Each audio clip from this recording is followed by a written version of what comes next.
Good morning, everyone. Janie here. Welcome back to my garden. It is Monday, and that means it is fertilizing day for me. I have set myself up a schedule so that I can kind of keep on top of the annoying jobs. Yes, annoying jobs that I have around my garden that I just need to stay on top of, because if I don't stay on top of it, I get behind. The garden starts looking crazy and wild. It's just easier if I just keep it on a schedule every week. So Monday for me is fertilizing day, and I thought this would be a really good opportunity to talk to you all about how I fertilize my annuals. I'm actually going to fertilize my annuals and I'm going to fertilize my vegetables today. So I'm going to show you guys that.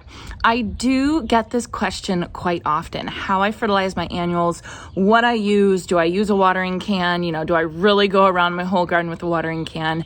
And the answer is I don't. So let me take you over to my garage and let me show you guys what I use at this time of year for fertilizing my annuals.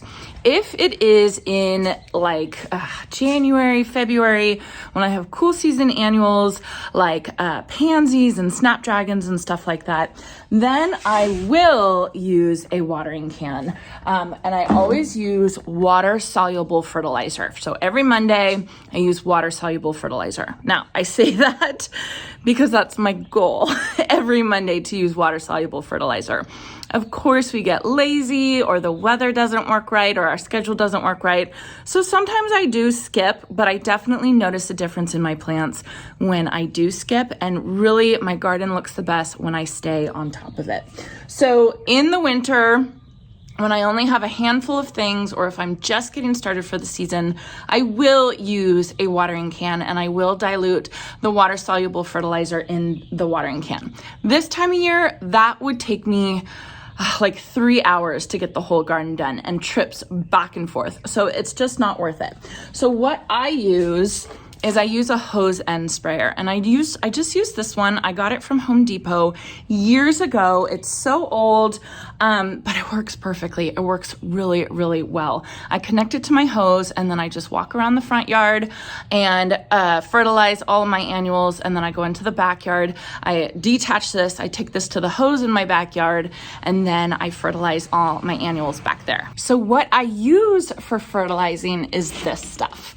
This is Proven Winners water soluble fertilizer. It's the best. It's not cheap. You can get it from Amazon. You can get it off of the Proven Winners website, or you can get it directly off Amazon. I will link it below. But most of my plants in my garden are Proven Winners, and they have developed this fertilizer to specifically work for the needs of Proven Winners plants. So you guys have to think about this. If you buy an annual, and you buy an annual because it blooms all season long, right? So think of like a Supertunia. If you buy a Supertunia, we are expecting it to bloom all season long and to bloom prolifically, right? But that takes a lot of energy for the plant. That, it just doesn't come from nowhere. It takes a ton of energy, and usually the soil doesn't have enough of the nutrients that particular plant needs, the Supertunia, the annual, needs to continue blooming prolifically throughout the season. So we do have to give it a little bit of food, and this is what I like to give it. There are other options that you can use. They're just not like this. This is like top of the line stuff. So yes, I know it's expensive, and yes, I know it's kind of hard to get your hands on, but this is what I would recommend for Proven Winners annuals. So the water soluble fertilizer, or water soluble plant food, it comes in these bags, and one of these bags fits my garden sprayer, this size garden sprayer, absolutely perfectly. So this one, like I said, this is cheap. It doesn't have settings. It doesn't, you can't turn the dial to make it more diluted or less diluted. You can get hose end sprayers that are like that. I find this works perfectly well for me. So one bag of the premium water soluble plant food fits into this hose end sprayer. And then what you want to do, I'll show you guys once I get all the fertilizer in, you will see powder in here. And you basically can keep going and can keep spraying and fertilizing as long as you see the granular fertilizer in here. Once it just looks like blue water, you're out and you have to replenish it. So that's kind of a good tip that I get a lot of people asking me. Actually, I get Jason asking me because he sometimes will help me with fertilizing, and he never knows when it's out. So I just kind of look at it. I see if there's powder in the bottom, and then I say, he can go, or he has to refill it. So I live in zone 9B. I live in a very, very hot environment. And if you look here, Proven Winners recommends to feed your annuals every third watering. So think about that, every third watering.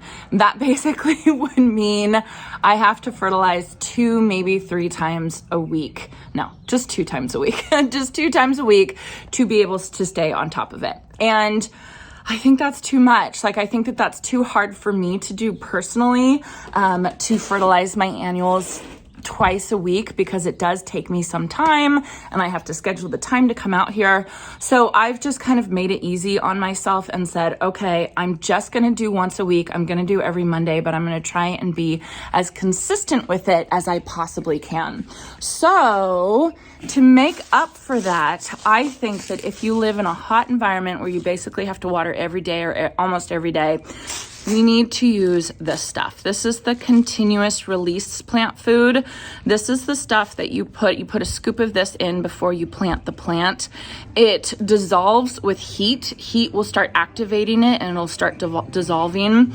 And I truly think that this is what makes up the difference in my lack of feeding in my hot area. It's just a matter of, you can only do what you can do. I cannot be out here every 3 days fertilizing my plants. I wish I could. I bet they would look even better, but realistically, I have a family. I can't do it, right?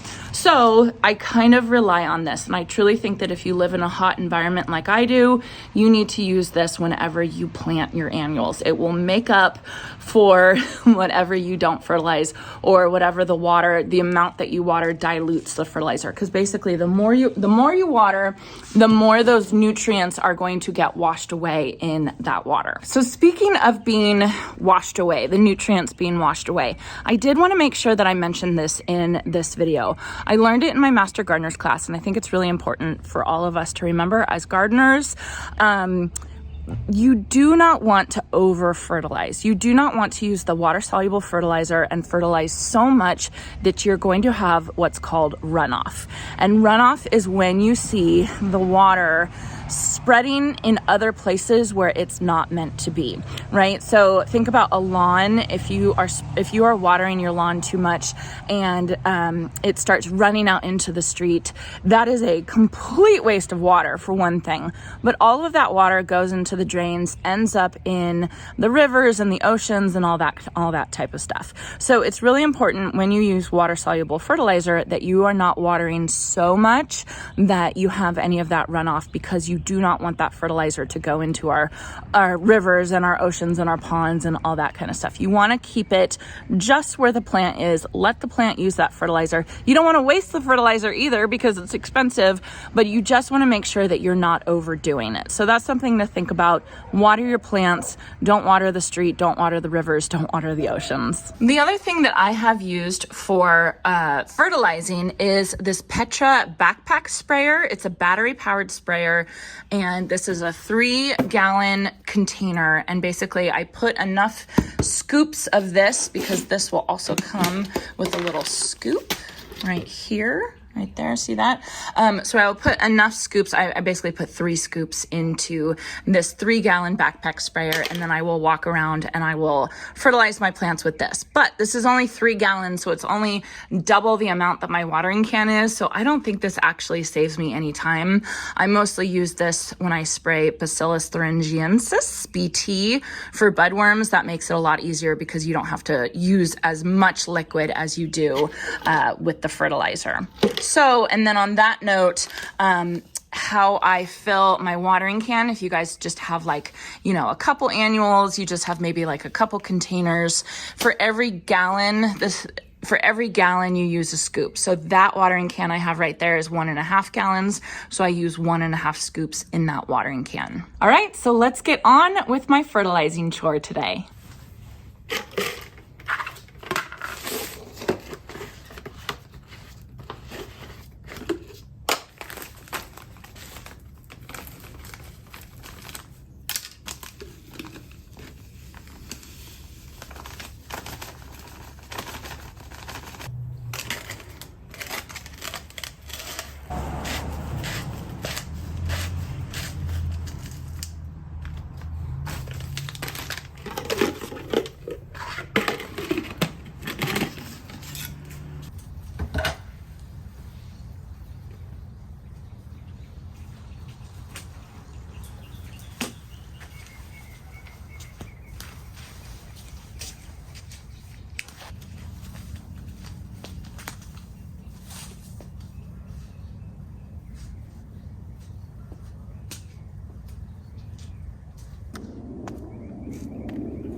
So I'm only spraying as long as I need to saturate the area around the annual.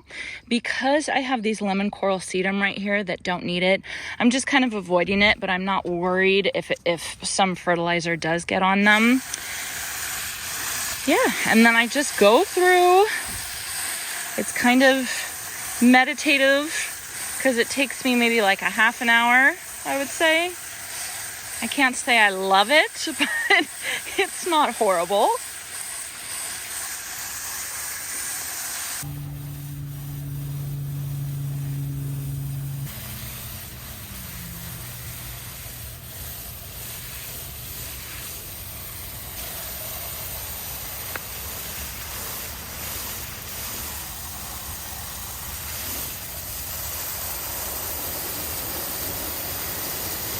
So this beautiful plant right here, this is called Homestead verbena. I absolutely love it. It is a perennial for me. And even though it's a perennial, look at how much it blooms. It blooms like crazy nonstop. So this one, I will still fertilize as an annual, even though it's technically a perennial for me. It's just about how much it blooms during the season. Ooh, how cute. Compare that to Helen von Stein lamb's ear, also perennial. I do not want it to bloom. I'm gonna come and I'm gonna trim this bloom stalk off. So I do not fertilize this plant. I do fertilize my Shasta daisies though.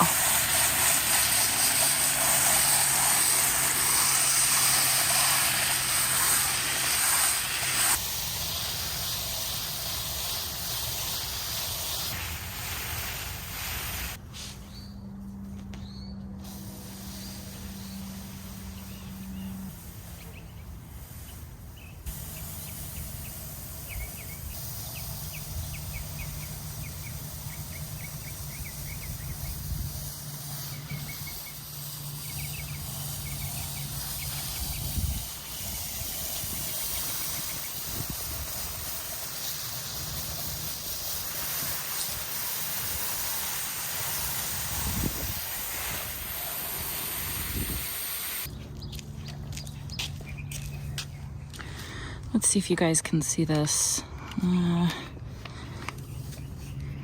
Okay, can you see right there? That's how I know that there's still granular fertilizer in there. I can kind of shake it up and then I can see it's kind of still at the bottom. So I know I still have more left in here.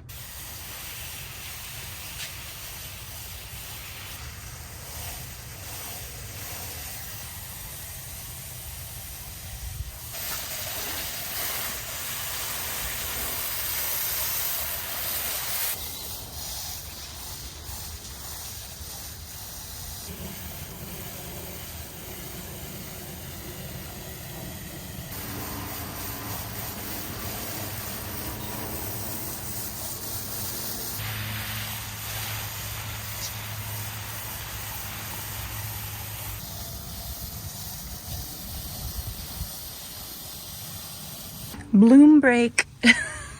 Look at my peonies, you guys. These are Shirley Temples. They are incredible.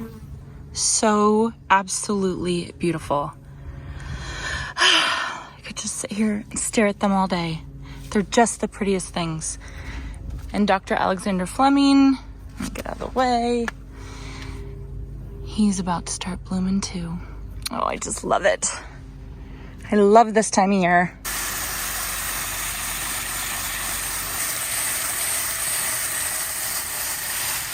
So my hose right here is one of those, I don't know how you say it, like a canvas hose that deflates when there's no more water in it.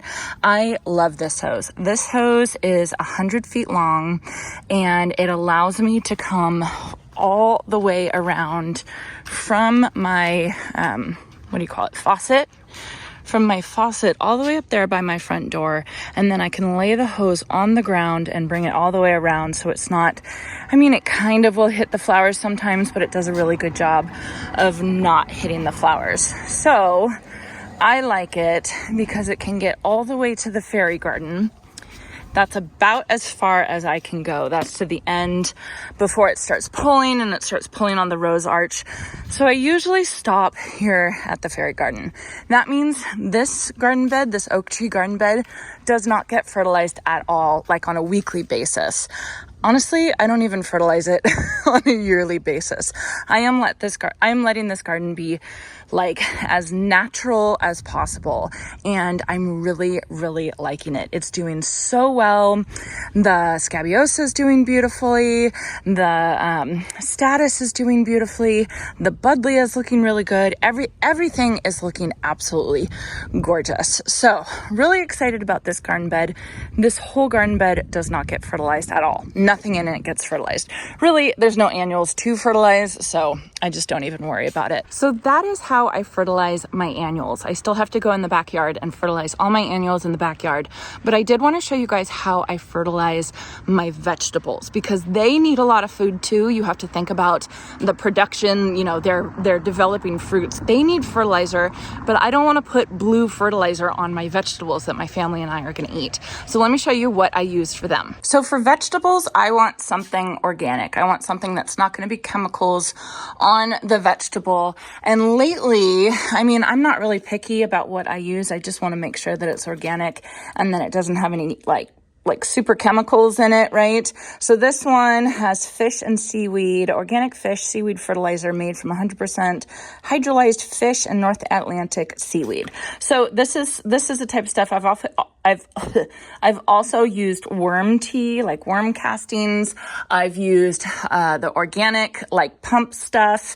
I've used a bunch of just whatever is organic. This basically not blue. Why am I putting that up there? So for my vegetables, I am not a big vegetable gardener. I don't have a ton. I just use this. And what I do is I just put a couple tablespoons in here and water my vegetables with the watering can. I just make it really easy.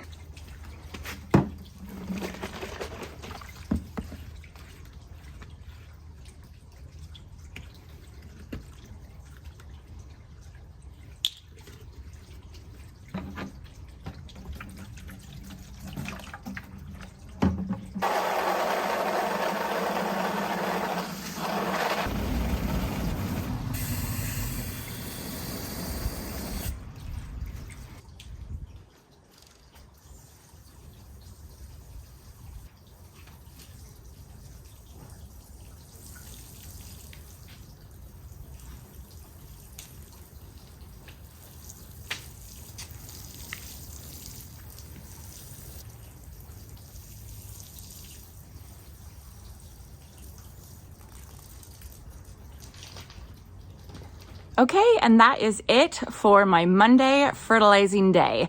It takes me a while. It takes me about a half an hour, maybe 45 minutes if I'm like really being on top of it and taking my time. But I just think that it's so much better just to stay on top of it. Like I've put all this time and energy into planting things out into my garden. So I want to take care of them for the rest of the season, to get the biggest bang for my buck and get the most out of everything that I did plant. So Monday is my fertilizing day, and then Tuesday is my pest control day. And usually this time of year that involves BT, looking for budworms and spraying for budworms. So I really like that schedule, fertilizing day being first and then pest control day being second, because on fertilizing day, it gives me a chance to go around and really take a close look at all my flowers, all my plants, and see if I notice anything. So I did start noticing some things in my front swoop. It actually looks like I have a little bit of slug damage in my front swoop, not budworm damage. So I will put some Sluggo on a couple of the Supertunias that I have up there. So this schedule just ends up working really well for me. Monday's fertilizing day, Tuesday's pest control day, Wednesday's weed day, Thursday's houseplant watering day, Friday is like blowing off all of the surfaces, and then Saturday is lawn care day, but Jason does that, and then Sunday's rest day. So that is our weekly schedule. I will probably have videos on each of my other days just to show you guys exactly what I do. Let me know if you guys have any questions. I hope you enjoyed this, and I hope you all have a chance to get in your garden today.